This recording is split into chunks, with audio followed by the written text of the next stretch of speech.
Isang mapagpalang araw po sa ating lahat. Ang naganap ngayon sa buong daigdig ay takot, pagkabalisa ang dulot ng COVID-19. Hindi mapagkaila na ito'y isang pandemic, naging pangdaigdigang problema sa pangkalusugan. Kung kaya't maraming bansa na ang nagdeklara ng tinatawag po nating lockdown upang maagapan o mapigil yung pagkalat ng naturang virus. Mga kapatid, may katanungan po ako sa inyo. Una, ibig mo bang mapunta sa langit? Kahit hindi ko narinig ang inyong mga sagot, nakatitiyak po ako na ang sagot mo ay oo. Sino nga ba namang tao ang ayaw mapunta sa langit? Kaya maganda po ang iyong sagot at dapat yan ang sagot ng bawat isa sa atin na mithiin natin na tayo ay mapunta sa langit. Pangalawang tanong, dapat bang katakutan mo ang kamatayan? Dito marahil ay magkakaiba na ang sagot ng marami. Mayroong natatakot at mayroon namang hindi. At sa mga natatakot, maaaring sabihin nila doon sa hindi natatakot na mga baliw yata ang mga taong ito, bakit hindi natakot na mamatay? Ano nga ba ang sinasabi ng Biblia tungkol sa kamatayan? Sangayon po sa aklat ng Hebreo 9, ang talata po ay 27. Ito po ang sinasabi. Itinakda sa mga tao na sila ay minsang mamamatay at pagkatapos ay ang paghuhukom. So ang kamatayang kapatid ay dumarating ito sa bawat isa sa atin kahit hindi pa natin ito gugustuhin sapagkat itinakda na nga ito ng may likha sa atin. Ang hindi lang malinaw na sagot kung kailan ito darating. Walang nakakaalam sapagkat mayroong kanya-kanyang appointed time, appointed situation na dumarating ang kamatayan sa buhay ng tao. Mayroon diyan natutulog lang, hindi na nagising. Mayroon naman dahil sa aksidente, nalagot buhay. Mga dahil sa nagkakasakit. Yung kapitbahay ko dahil sa na-stroke. No? Yung kaibigan ko na heart attack. Iba naman ay dahil sa mga sakuna, kagaya ng lindol, baha, sunog, plane crash, helicopter crash, paglubog ng mga barko, o ano pa mga iba't ibang kadahilanan. Malinaw lang, uulitin ko, ang sinabi ng Biblia na itinakda na sa mga tao na sila'y minsang mamamatay. Kahit gaano pa ang gawin ng tao mapigilan ang kamatayan, ay hindi ito mangyayari sapagkat ang kalooban ng Diyos ang siyang dapat nasusunod. Mga kapatid, ang ginagawa ng ating pamahalaan sa kasalukuyan, ang pagdeklara ng community quarantine at pagkalipas ng ilang araw dahil sa nakita na medyo delikado nga ang sitwasyon, ay pinalawak ito. Kaya nagiging enhanced community quarantine. Isa itong mabisang paraan ng pamahalaan upang mapigilan ang pagkalat ng naturang virus. Ang pagtalima naman ng mamamayan ay isang pakikiisa sa solusyon sa problema. Dapat ang mga tao ay no reclams, no? Dahil sa ikabubuti mo ito sa iyong pamilya at sa bawat Pilipino. Ang takot, mga kapatid, ay resulta iyan ng kakulangan ng pananampalataya sa Diyos.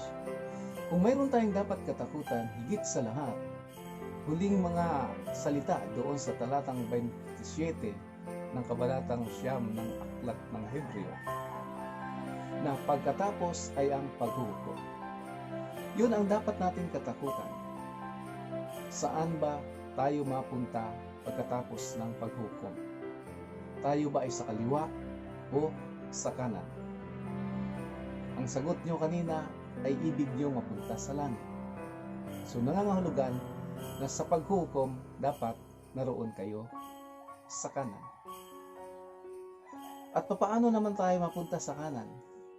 Ito yung pagtalima sa kalooban ng Diyos, sa kanyang mga tuntunin, sa kanyang mga gintong aral na ibinabahagi sa atin ng iba't ibang mga ngaral na ginagamit ng Diyos upang iparating sa atin ang kanyang dakilang pag-ibig, upang ang kanyang mga salita ay magkaroon ng kamalayan ang bawat isa sa atin. Mga kapatid, ang naganap ngayon sa buong mundo ay paalala lang sa atin na wala talagang exempted sa kamatayan.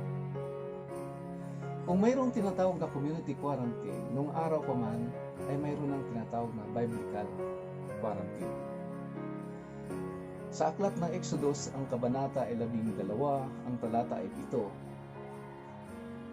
Ganito ang sabi ng Panginoon kay Moises at kay Aaron. Papahiran ninyo ng dugo ang magkabilang poste at itaas ng hamba o ng inyong pintuan. At sa talatang 12, sa gabing iyon, lilibutin ko ang buong Ehipto at papatayin ang lahat ng panganay na lalaki, maging tao o hayop. Sa talatang 13, dugo ang magsisilbing palatandaan ng mga bahay ng inyong tinitirhan. Lahat ng bahay na may pahid ng dugo ay lalampasan ko at walang pinsalang mangyayari sa inyo. Sumalinaw po mga kapatid na nung panahon na ang Diyos ay nagpataw ng parusang kamatayan sa lahat ng mga panganay na anak, ay mayroong na-exempt dahil sa tinatawag na community quarantine na mas mainam tawagin na biblical quarantine. Ito yung pagtalima sa inuutos ng Diyos. Anong inuutos niya? Pahiran ng dugo ng hayop yung hamba o pintuan ng tahanan. Sa ating kapanahunan, mayroon tayong pwedeng gamitin na palatandaan na tayo ay tumatalima sa Kanya, lalo pat na sa panahon tayo ng house quarantine. Ito po yung pagpapakita natin na pinanghahawakan natin ang Kanyang mga pangako, ang Kanyang mga salita.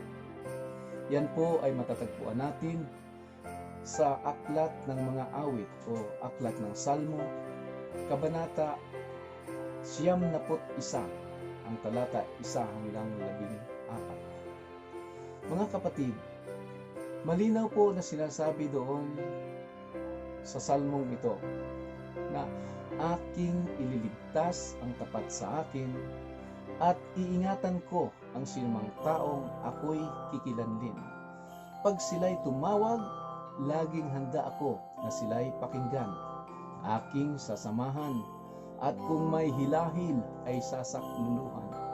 Aking ililigtas at ang bawat isa'y pararangalan. Sila'y bibigyan ko't gagantimpalaan ng mahabang buhay at nakatitiyak na ang tatamuhin nila'y kaligtasan. Pangako ito na dapat nating panghawakan sapagkat tunay po na panghawakan natin ang salita ng Diyos. Ang sabi nga sa aklat ng Bilang 23:19, ang Diyos ay hindi kagaya ng tao na sinungaling.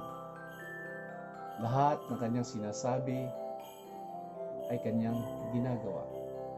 Lahat ng kanyang mga pangako ay kanyang tinutupad. Ang awit 91 ay isa lamang yan sa napakaraming pangako ng Diyos na atin pong masusumpungan sa banal na aklat. O kaya naman, nakikinig sa mga nangangaral tungkol sa salita ng Diyos. Mga pangako ng Diyos na dapat nating panghawakan. Ang Salmo 91 ay makikita natin ito sa mga kapatiran sa El Shaddai. Kung ikaw ay walang panyo na may tatak na Salmo 91, pwede kang mag-imprenta at ito po ay gawin nating katumbas ng dugong ipinahid sa hamba o sa pintuan ng mga tahanan ng unang panahon ito po ay idikit natin sa ating mga pintuan. At ang Diyos na nakakita na pinanghawakan natin ang kanyang mga salita, ang kanyang mga pangako, ay may awa na tayo ay iligtas sa kapahamakan ng COVID-19 o ano pa mang kapahamakan sa kapanahonan. Ang COVID-19, mga kapatid, may dulot din naman itong positibo sa pangkalahatan. Una, sa pamilya.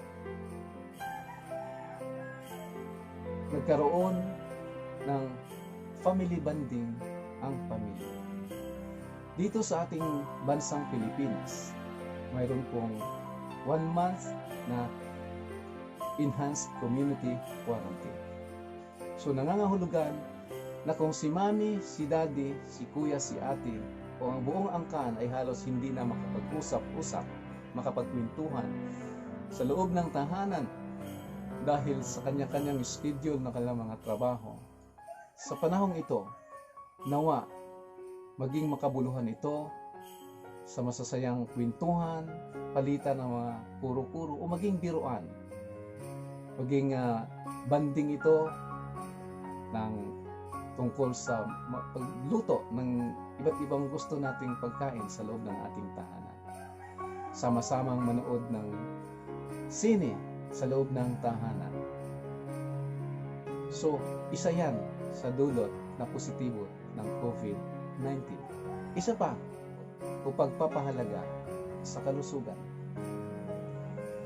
Maraming tao hindi pinapahalagahan yung mga dapat nating kainin at inumin upang mapanatili na malusog yung doktor na ibinigay sa atin ng Diyos sa ating katawan nung tayo ay kanyang bigyan ng buhay.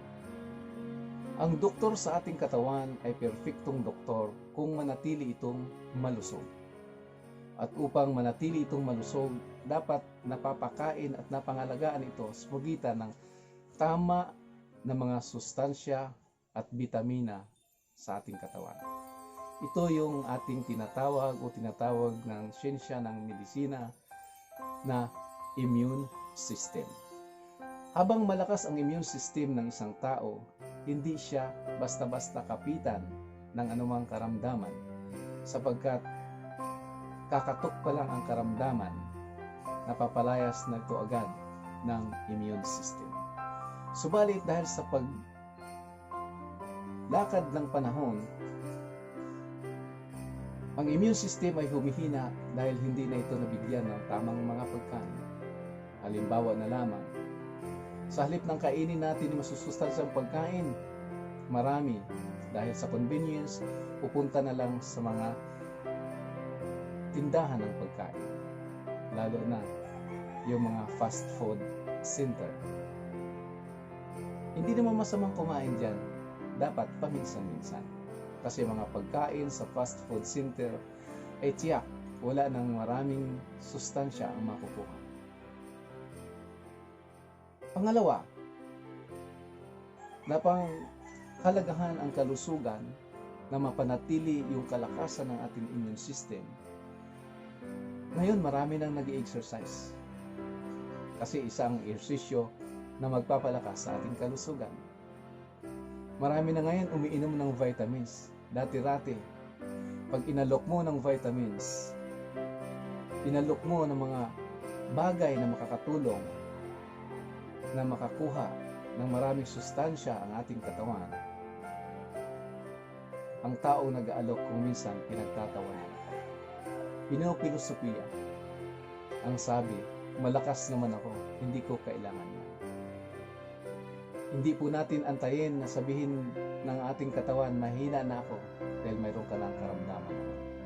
So tungkulin po natin na ang doktor na yan ibigay sa atin ng Diyos ay mapanatili nating malakas nang sa gayon, hindi tayo basta-basta kapitan ng anumang karamdaman.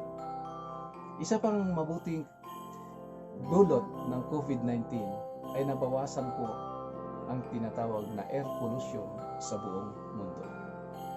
Patid po ng karamihan na ang air pollution ay siyang dahilan kung bakit labis na umiinit ang mundo dahil sa pagkabutas ng ozone layer.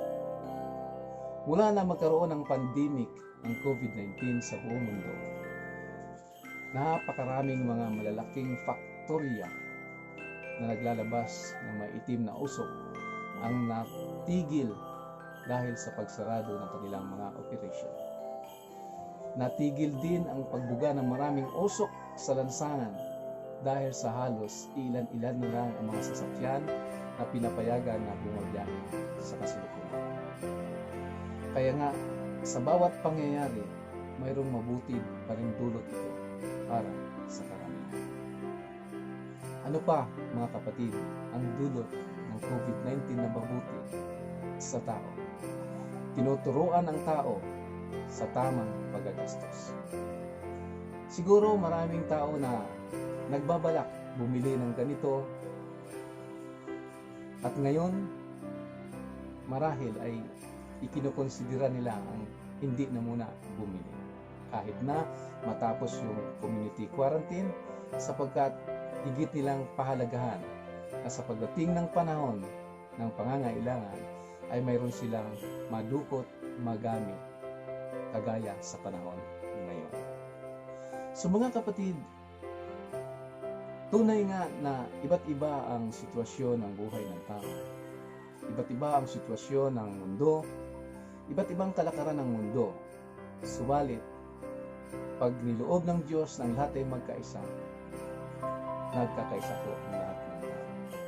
Anuman ang lahi mo, anuman ang lahi nila, kaisa ang bawat tao na tumatalima sa kanilang pamahalaan upang masolusyonan ang problemang ito, ang pagkalat ng COVID-19. Umaasa ako mga kapatid na ang munting mensaheng ito ay makatulong sa inyo upang mapawi ang takot sa inyong mga puso at magkaroon ng higit na pakinabang. Ay ang panghuling sa aking pagninilay ay yung tinatawag na prayerful. Naalala ko nung magkaroon ng Yolanda, biglang napupuno ang lahat ng mga simbahan sa dami ng mga tao na nananalangin sa ating Panginoon. At isang napakagandang dulot nito mga kapatid, dahil sa nasa loob na nga lang ng tahanan ang bawat miyembro ng pamilya, ay nagkakaroon sila ngayon ng panahon para magkaroon ng sama-sama pananalangin. Naging prayerful ang bawat isa, nananalangin na ang COVID-19 na ito ay hindi maka-apekto sa kanilang kalusugan, sino man sa kanila. Na ipanalangin ang bawat isa sa pamilya, maging yung kanilang mga sabihin natin kamag-anakan, kanilang mga kaibigan, kanilang mga kasamahan sa trabaho. So sa kanilang panalangin, hindi na lamang nakasintro sa kanilang kaligtasan, kundi maging sa buong mundo. Sa buong sangkatauhan na nakatuon ang kanilang panalangin. Tinuturuan tayo ng COVID-19 na maging sa ating panalangin, huwag tayo maging makasarili. Maraming tao walang pakialam sa kanyang kapwa, lalo na yung mga tao na nasasabi nating nakaaluan sa buhay. Subalit ngayon, ipinapakita ng pakikipagkapwa ang pakikialam pala sa ibang tao sa ganitong paraan ng panalangin ay napakabuti. Alam ko mga kapatid na yan din ang iyong ginagawa. At nawa, mayroon mang COVID-19 o anumang sitwasyon sa buhay, ipagpatuloy natin, ugaliin natin ang pagiging prayerful, sapagkat sabi nga na ang panalangin ang pinakamabisang sandata sa lahat ng uri ng kapahamakan sa buhay ng tao. Ang Diyos, ang layo niya ay kasing layo lang sa ating panalangin. Andiyan agad ang Diyos na tutugon sa iyo kung ikaw ay nananalangin. Kaya maraming salamat sa oras na inyong inilaan na mapakinggan ang mensaheng ito, at umaasa po ako na ang Diyos ang magpala sa atin. Dakilang Amang nasa langit, maraming salamat sa panahon na ipinagkaloob mo upang maibahagi sa aking mga kapatiran ang iyong mensahe sa panahon ito. Loobin mo ang bawat isa na nakinig sa iyong mensahe ay pagpalain ang kanilang mga buhay. Iadya sila sa panganib ng COVID-19 na kanyang buong sambahayan. At mga positibong dulot ng COVID-19 ay magbunga sa aming mga buhay. Ang lahat ng ito, Ama, ay sa ang dalangin namin sa pangalan ni Kristong aming tagapagligtas. Sa ngalan ng Ama, ng Anak, ng Espiritu Santo.